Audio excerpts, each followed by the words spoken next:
Hello, welcome to the Plot Malaysia. This is our 37th episode. This is the show for the fans. By the fans. Woohoo! It's Euro season. But before we move on, let me just make an announcement for our product sponsors, Planet Health. This is a product called MATCHDAY. MATCHDAY, yeah. MATCHDAY with rosemary and green apples. So this is very good for your skin. If you make your purchases from our link at the description below, you stand a chance to win cash prizes up to 1,500 ringgit. Hurry, you know, he's like using sign language, so he's doing it pretty well, don't you think? Excellent. So guys, yes, we are back with another round of reviews of match day 3. Hurry, take it away, man. Yes, indeed. Yeah, guys, we're going to review match day 3, basically. So the matches from last night. I mean, to be honest, I think all 3 games are pretty good. It was probably, in my opinion, the best day of the Euros so far. So we're going to review the games very quickly, all 3 of them. And we're going to start off with none other than Ram's favorite team, the team he supports, England, up against Croatia, the repeat of the World Cup '98 semi-finals. So yeah, Ram, take it away, man. How did it pan out? How do you think England played, and how do you think any standout performance for you? Sure. You meant the 2018 World Cup semi-finals, right? Yes. 2018 is what I said. Yep. That's right. Well, honestly speaking, I was a bit nervous going into this game because we know what Croatia is all about. You have Modric, Kovacic, and of course, you have Perisic in the side. Anything can happen, and they're good for it. You're known for it. England surprised me, of course, because on paper the defense did not look very solid, but they really proved us wrong. They were so composed, they were so calm. They have prevented numerous attacks from Croatia, and England themselves came up with so many chances to score. And of course, in the end, Raheem Sterling, Gareth Southgate's favorite player, on the mark, and of course, sealed that winning goal. I think it was, although 1-0, Harry, I think overall it was a very comfortable 1-0 victory. I didn't see any threat from Croatia coming in to equalize. So I think England could have gotten more goals, but I think it was a very comfortable victory. Yeah, super happy. Yahoo! Yeah. I mean, I think you're right there, dude. It was too comfortable for England. Croatia is not the same team as they were, I think, 3 years ago in Russia. They still have a very strong midfield, but an aging midfield. Kovacic, Modric is now 35. He's not the same. Still a great player, but not the same. Doesn't have the legs as much anymore, I would think. Brozovic is a good player, but again, I feel they're pretty strong in the middle of the park, but they have a lot of weaknesses everywhere else. They didn't have Dejan Lovren. They had a younger centre half. They had an extremely young left back. I think he's 18 years old or something, making his second appearance. They don't really have, this has been Croatia's problem all the while. They don't really have a proper striker. So they don't have anyone who's going to take a chance, who's going to hold the ball up and convert chances. And I think that was highlighted yesterday. So they kept the ball reasonably well in the middle of midfield, but they couldn't penetrate. They couldn't do much. Perisic is also aging. So I think it's an aging side. Yeah, Rebic also wasn't really performing. Rebic is not even a center forward, actually. He's more winger, but he was being played there. They don't have Mandzukic anymore. Mandzukic was a good center forward for them, obviously, so he didn't play. So I think they're not the same side. England, which really started well. They started off in the first 15-20 minutes really well, adventurous, high press as well. Sterling was good. Phil Foden was pretty good in the opening bits of the game as well. I thought the standout performer for England for the full 90 minutes was Calvin Phillips. Absolutely. I had that name in mind. He was absolutely brilliant. He was the man of the match. He was brilliant. It was not even his natural playing position. He was playing further forward. Yeah. He was playing further forward. So Gareth took a gamble, and I respect that. Keep doing that, man. I think that was a smart thing by Gareth Southgate, playing him further forward with Declan Rice holding, and he had a fabulous game. So fair play to Gareth Southgate on that decision. And yeah, I thought England started well. I still think England, I mean, from the games I watched so far from some of the other top teams, I still don't think they look very sharp as yet, or they don't look as convincing as yet, in my opinion. I think so. We'll have to see how they progress. Maybe they get confidence from this and they improve in the next games. But I wasn't 100% convinced with England yesterday. They were okay. They did a good job. They started well, but they faded off at times, and they were not as dominant. I felt against an aging, like I said, Croatian side. So I think they're tougher tests ahead for England, but a good start nonetheless. Good start. Let's hope for the best for England. Next up is Scotland for them. Let's see what happens. And of course, let's see if they continue that goal streak and keeping more clean sheets. So, Hari, you want to tell us about the next game? Go ahead. Yes, Austria. This was Austria, North Macedonia, basically. So again, North Macedonia, supposedly one of the weaker sides in the tournament, expected to be the whipping boys of the group. And well, yeah, I mean, I think it went according to plan. The game, Austria won the game, but they got a bit of a scare. So they took the lead, Austria. I think early in the second half, they took the lead, but they were held back. They were pulled back basically by North Macedonia. They got an equalizer through their talisman, 37-year-old Goran Pandev. But that was a horrible mix-up in defense. The keeper and the defender made a mistake. They knocked into each other, and then the ball was free for Pandev to score into an open goal, basically. So yeah, I mean, they pulled themselves level, but I think in the end, overall, Austria were the better team once they brought some fresher legs off the bench. They brought on Marko Arnautovic. They brought on another striker as well. And both of them got on the score sheet. David Alaba was the man who supplied the second goal as well. So I think overall, Austria had the stronger bench and the stronger squad, and they used it. They brought these two players off the bench, changed the game, ended up winning the game quite comfortably 3-1. And yeah, gone top of the group.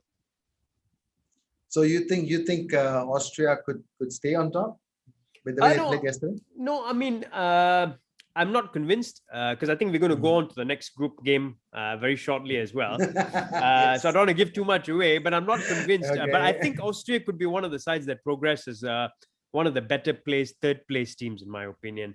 But it's going to be close, I think. I think it's a battle. In my opinion, it's going to be a battle. The second spot is going to be a battle between Austria and Ukraine. That's my honest opinion. But yeah, a good start from Austria. A good start by the Austrians. They're top of the group, and yeah, they've got 3 points on the board. Fantastic. Let's save the best for the last, man. What a game! Best, hands down the best game of the Euro so far. Absolutely brilliant game. Too, don't regret one bit staying up to watch that game and sleeping at 5 a.m. Yeah, man. Fabulous game of football. Absolutely. I just went to sleep a happy man yesterday. Of course, with England winning. But watching that game, Holland play against Ukraine. I mean, for a moment, I thought Holland was just going to sail this game. 2-0 up, no one's going to touch them. And then Ukraine pulled off 2 beautiful goals, man. 2 amazing goals. A strike from, what's his name? Yarmolenko? Was it the first one? Yep. Beautiful goal. Outstanding goal. Best goal of the tournament so far, yeah. Yes. And the second one, what's his name again? Yarmolenko.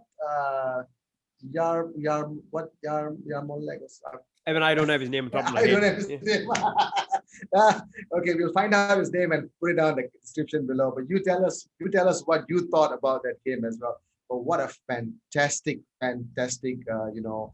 comeback, from Ukraine. And of course, in the end, Holland proved too strong. Do you reckon? I think Holland were outstanding. Actually, they played a 3-5-2 formation. Pretty much, their wing backs were brilliant. One Anholt were brilliant, but the man of the match for me, I mean, I thought Wijnaldum had a brilliant game in the middle of midfield for them. He joined up the attack really well. I thought Frankie de Jong played well in midfield. They've got a strong midfield, actually, Holland. Frankie de Jong, Gini Wijnaldum, Martin de Roon. Memphis Depay had a very good game up front as well. He kept the ball, made some good mazy runs as well. But the man of the match, no doubt, was the wing back on the right, Dumfries. He was brilliant. He was brilliant. He missed a couple of chances in the first half to score, where he probably should have scored.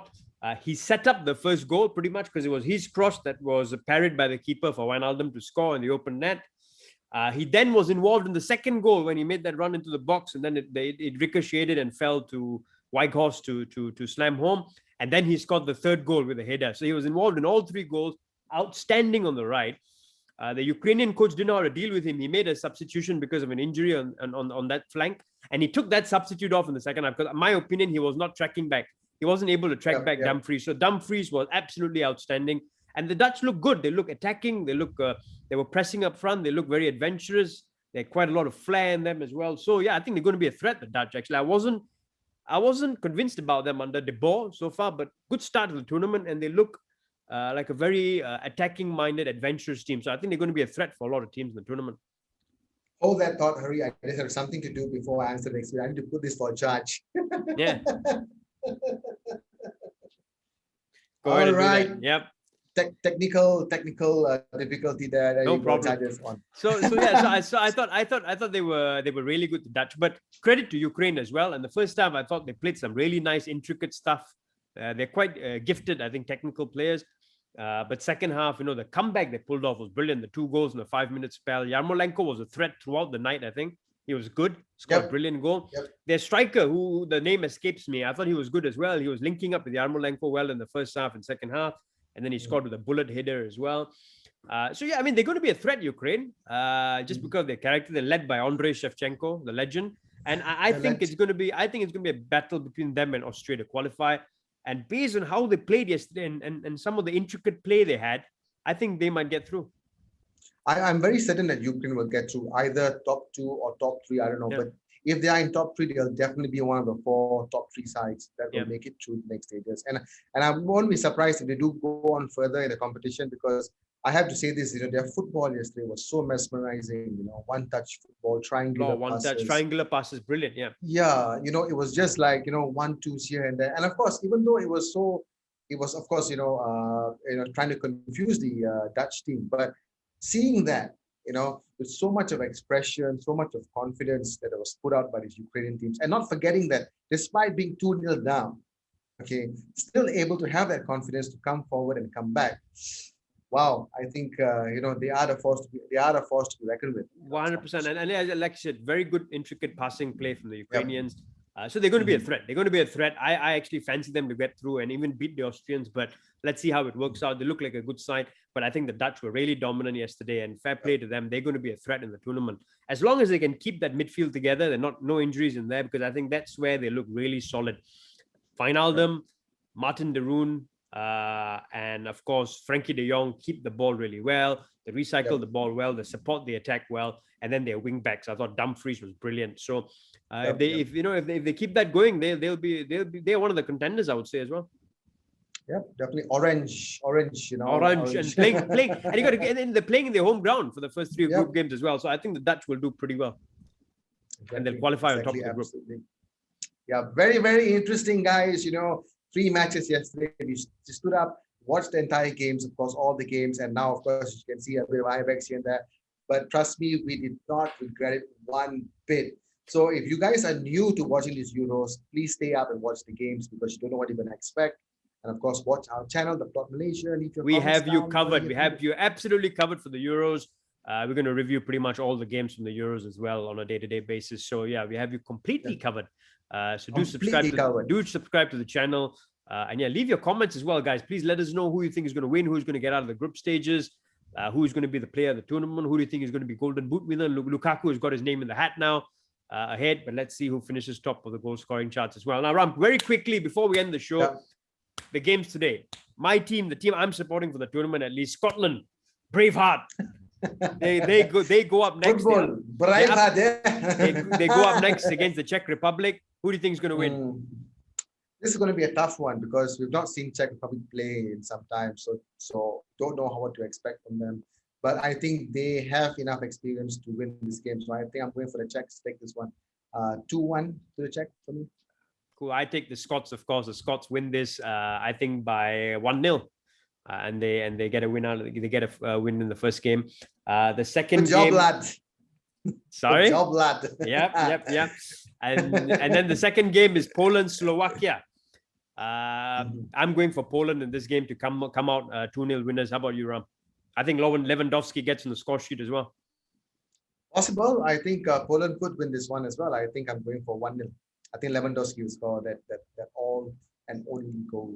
And then the final game, which probably the game could be considered one of the tightest games today, the closest games today, is Spain versus Sweden. Of course, Sweden without Zlatan, not the same proposition, but still always a danger in major tournaments. Sweden, they tend to go far. Who do you think is winning that one, Ram? I mean, we're going to watch another contender here, by the way, Spain, and see what they look like for this tournament. Who do you think is going to come out on top? Well, Hari, this is a tough one, honestly speaking. You don't know. You still don't know who's going to win this one. But But I think I would support Sweden in this one. I think I would really want Sweden to come out winners in this. Maybe say 2-1, 2-1 Sweden for me. I think you're thinking with your heart there, because I think Spain easily win this. I think they win this 2 or 3-0. I think they win this 2 or 3-0. They'll keep the ball for fun against the Swedes, deprive them of the ball completely. And then I think this time around, they've got a decent striker in Gerard Moreno as well. So I think they will be able to, and Alvaro Morata, of course, I think they'll be able to get the goals as well. That's our coverage for today, guys. And then stay tuned. Let's see how we got our predictions for today's game tomorrow, whether we got our predictions right or wrong. Yesterday, I got pretty much all my predictions wrong. I fancied North Macedonia to win. I fancied Ukraine to win. I fancied a draw between England, Croatia, all 3 wrong predictions. But yeah, guys, stay tuned and see if you got our predictions right this time around. Ram, you want to sign off, brother? Sure, absolutely, guys. Signing off from the plot. But before we go, we want to just give a final message to our product sponsors, Planet Health, for this product, the Mud Pack. As you can see, Mud Pack with rosemary and green apple. Okay, good for your skin. Make your purchases with the links at the description below and stand a chance to win cash prizes up to 1,500 ringgit. All right, there you have it. A roundup of match day 3. Signing off from the plot, Malaysia. This is the show for the fans. By the fans. Euros, Euros, Euros, Euros. Cheers, Ram.